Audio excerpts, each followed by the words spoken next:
1 in 5 children in Ghana is stunted due to chronic malnutrition. And that has lifelong implications on the child's ability to grow, to learn and earn long term. I can remember the first village that I was taken to in Ghana, and I probably said something to Nora like, if this is a village where self-help is working, I can't imagine what the villages look like where we are not. But if we are working in this village, and we say that this is a self-help village, then we ought to be feeding some of these children. We've got too many small children that appear to me to be undernourished. I will say that we started in the village that is the most challenging of all the villages that self-help works with. Boposo is at the end of the line. The Ashanti region, where we are working, where Kumasi is actually, has the greatest percentage of children at nutritional risk for the whole country of Ghana.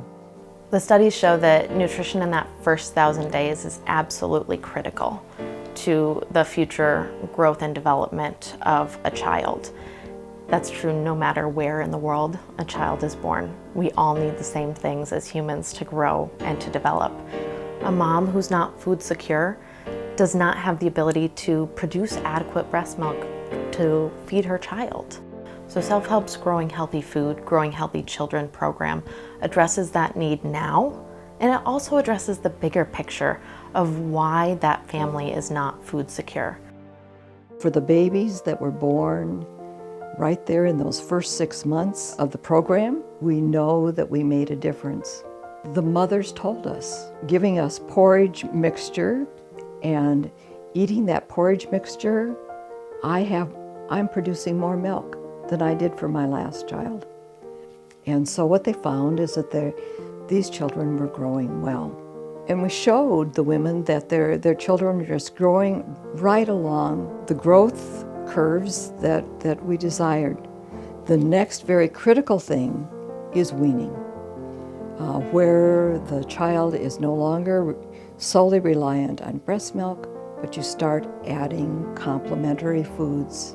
And if you're only getting calories and not nutrients, which was really mostly what was happening, you were just having starch-based that were not high quality protein, we've changed those weaning foods. And I've been there as we have handed out eggs. We showed them how to mash up that hard-cooked egg yolk within the fortified porridge mixture that is a mixture of corn and legume. And the egg provides more protein, good fats, very valuable iron and zinc that are in very low supply.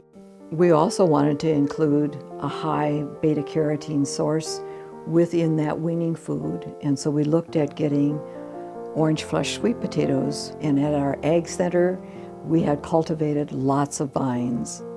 And the picture that came of them distributing the vines and the women just joyful to have them. We've done demonstrations and cooking demonstrations, and they found out that they taste good and their kids like them, so they started growing orange flesh sweet potatoes. And this was another thing that showed me that things were working. They can see how the hair has changed. Hair can become light, orangish colored. Their hair stays dark. It stays glossy. The children that are doing well are from the mothers that have been in the program the longest. They know they've got healthy babies. They thought that the babies in the village, yes, our babies are thin and they just stay thin. And their mothers and grandmothers told them, that's just the way it is when we have children here. And they see, oh no, it isn't. Our children can have those little round cheeks. We have women that are learning, that are willing to work, that are willing to work hard to feed their children, that are open to changing when they see that it makes things better for their children. With all that we've learned from Boposo, We know that collaborating within the skills, the ag and the microcredit, the empowering women, putting that all together can make this even more powerful. We are finding that self-help can do much more effective development work within rural villages. Felicia came to us. This was her fourth child. She had given birth about 2 months before the program started in the village. She'd never been able to really do exclusive breastfeeding before. She was one of those that found being better fed, she certainly could. Baby Amos was just growing. She's made a lot of changes as far as how she's feeding her whole family. And so she is one who is right there, right in the front, has learned and learned and learned, and now can pass on that knowledge, some of that wisdom to those younger ones. We are glad to have Felicia in that village. Selfhelp's presently working in 2 villages, in Baposo and Kukubusu, with this intervention. We really see an opportunity to take this effective intervention and scale it up and introduce it to all of the communities that we are serving, one by one, integrating each one of those communities so that we see that holistic approach really making a difference at alleviating hunger and helping people help themselves. I would hope that all of the self-help supporters would have that same sense of joy in what we are doing, investing and changing lives in the village at the end of the line of Baposo, and to now expand that to other villages.